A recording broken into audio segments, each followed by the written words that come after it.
दोस्तों, भगवान शिव के बारे में ऐसा कहा जाता है कि भगवान शिव त्रिलोक के आदि और अंत के देवता हैं, जिनके आगे दुनिया की सभी शक्तियाँ असफल हो जाती हैं। लेकिन क्या आपको मालूम है आखिर भगवान शिव का जन्म कैसे हुआ था? उनकी माता कौन थी और उनके पिता का क्या नाम था? उन्होंने किससे अपनी शिक्षा प्राप्त की थी और किस किस को शिक्षा का दान दिया था? अगर नहीं तो चलिए, क्योंकि इस वीडियो के माध्यम से हम आपके इन्हीं सभी सवालों का जवाब देने वाले हैं, इसलिए प्लीज इसे स्किप किए बिना एंड तक जरूर देखना। दोस्तों, आज सबसे पहले भगवान शिव के जन्म से जुड़ी पहली कहानी यानी शिव पुराण की एक लोकप्रिय कथा के बारे में बताने वाले हैं। शिव पुराण के अनुसार भगवान शिव को स्वयंभू माना जाता है, जिसका मतलब होता है कि भगवान शिव का जन्म स्वयं ही हुआ था।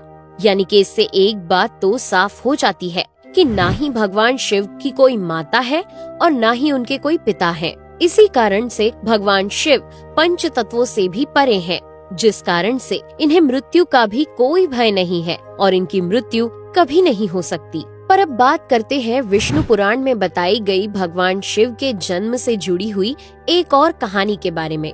विष्णु पुराण में बताया गया है कि भगवान विष्णु के माथे से निकलने वाले तेज के कारण भगवान शिव की उत्पत्ति हुई थी और उनके नाभि से निकलते हुए तेज से कमल पर विराजमान ब्रह्मा जी का जन्म हुआ था। मगर दूसरी ओर भगवान विष्णु के जन्म के बारे में शिव पुराण में बताया गया है कि एक बार की बात है जब भगवान शिव अपने घुटने मल रहे थे और उनके घुटनों से निकलने वाले मैल से भगवान श्री विष्णु जी का जन्म हुआ था।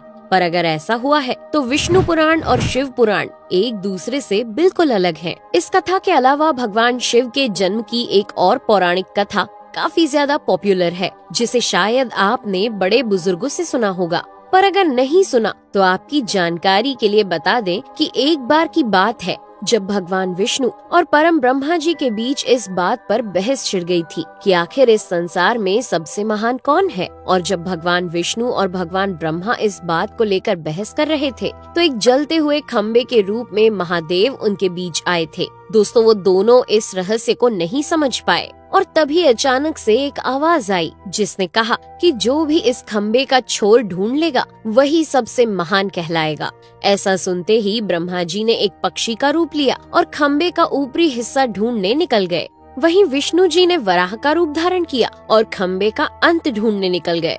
बहुत देर तक खोजने के बाद भी दोनों में से किसी को भी खम्बे का छोर नहीं मिला और दोनों हार मानकर वापस आ गए। जिसके बाद भगवान शिव अपने असली रूप में आए और फिर भगवान विष्णु और ब्रह्मा जी ने ये मान लिया कि महादेव ही सबसे महान और शक्तिशाली हैं। इनसे बड़ी शक्ति इस दुनिया में कोई नहीं है।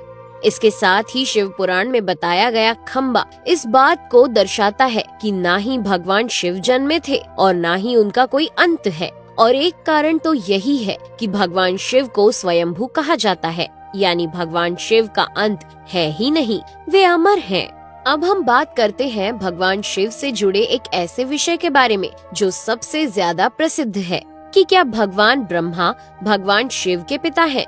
जी हाँ, इनकी ये कहानी लोगों के बीच काफी प्रसिद्ध है। तो आपको बता दें कि आखिर किस प्रकार भगवान शिव ने ब्रह्मा पुत्र के रूप में जन्म लिया था। इसके पीछे विष्णु पुराण की एक पौराणिक कथा है, जिसके अनुसार जब धरती, आकाश, पाताल या कहें पूरा यूनिवर्स जलमग्न यानी पानी में डूबा हुआ था, तब भगवान विष्णु के अलावा कोई भी देव या प्राणी इस संसार में नहीं था। तब केवल विष्णु ही जल सतह पर अपने शेष नाग पर लेटे हुए नजर आ रहे थे। जिसके बाद उनकी नाभि से कमल की डंडी पर ब्रह्मा जी प्रकट हुए और जब भगवान ब्रह्मा और भगवान विष्णु इस यूनिवर्स से संबंधित बातें कर रहे थे तब भगवान शिव प्रकट हुए, जिसके बाद ब्रह्मा ने उन्हें पहचानने से इनकार कर दिया। इस कारण से भगवान शिव रूठ गए और उनके रूठ जाने के कारण भगवान विष्णु ने उन्हें दिव्य दृष्टि प्रदान कर ब्रह्मा जी को भगवान शिव की याद दिलाई। जिसके बाद भगवान ब्रह्मा को अपनी गलती का एहसास हुआ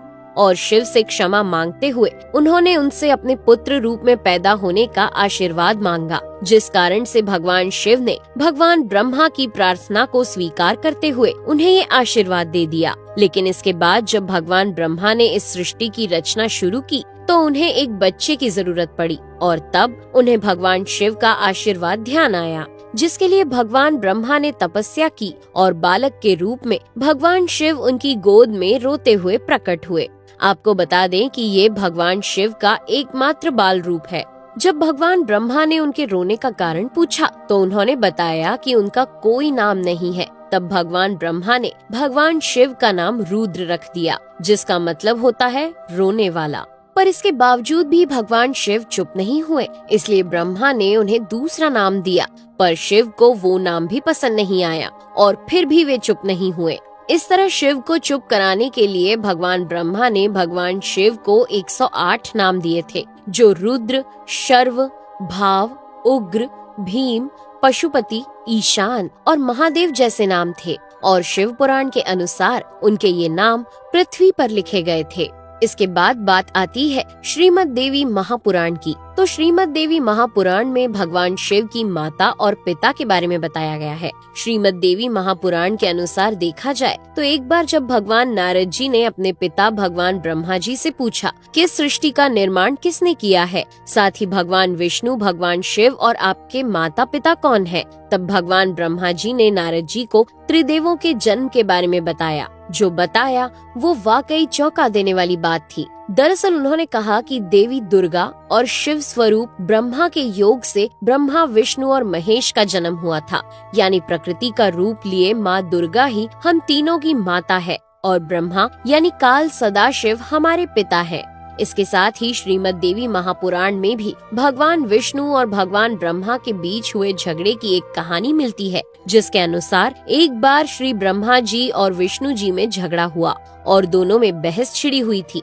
तब भगवान ब्रह्मा ने कहा कि सृष्टि को मैंने बनाया है और मैं ही प्रजापिता हूँ, जिसके जवाब में भगवान विष्णु जी ने कहा कि मैं आपका पिता हूँ, क्योंकि आप मेरी नाभि से निकले हुए कमल से पैदा हुए हैं। और धीरे धीरे कर ये बहस बढ़ती गई।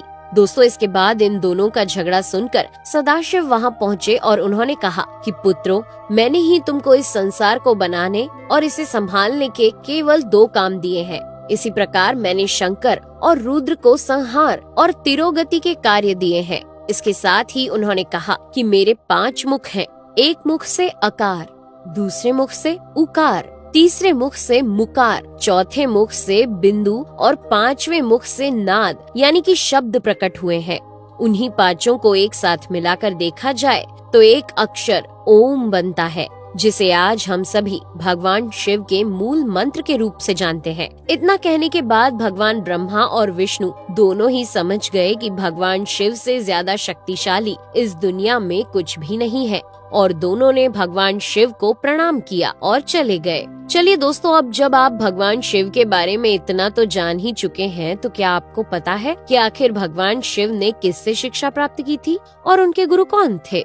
हम जानते हैं, शायद ही इसका जवाब आप में से किसी को पता होगा, पर जिन्हें नहीं पता उन्हें बता दें कि भगवान शिव स्वयं इस संसार के गुरु माने जाते हैं, जिन्होंने इस संसार में गुरु शिष्य की परंपरा की शुरुआत की थी। लेकिन अगर सवाल आता है कि आखिर भगवान शिव किसके गुरु थे, तो आपको जरूर जान लेना चाहिए कि हिंदू धर्म के ग्रंथ कहते हैं कि ब्रह्मा जी और शिव जी इस संसार के सबसे पहले गुरु हैं, जिन्होंने गुरु शिष्य के इस रिश्ते की शुरुआत की थी।